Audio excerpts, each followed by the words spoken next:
Deputy Chief Minister and senior NPP leader Sniawbhalang Dhar today said that the poor performance of the party in the recently concluded Lok Sabha polls will not have any impact on party's performance in the upcoming election.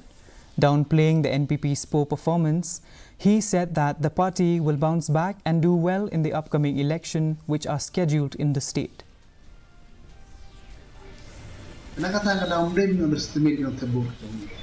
Now, MLA is different, MP is different, MLC is different. Don't let us put our control to the MPP. Come on, like one day, we let money. They let me make it. The good thing about me, you cannot bring it with the 200 elections. Come on, I'm long talk and don't scoop your MP seat, not money. Not the UDP can sustain her, MP can sustain her, but I don't want to keep post market.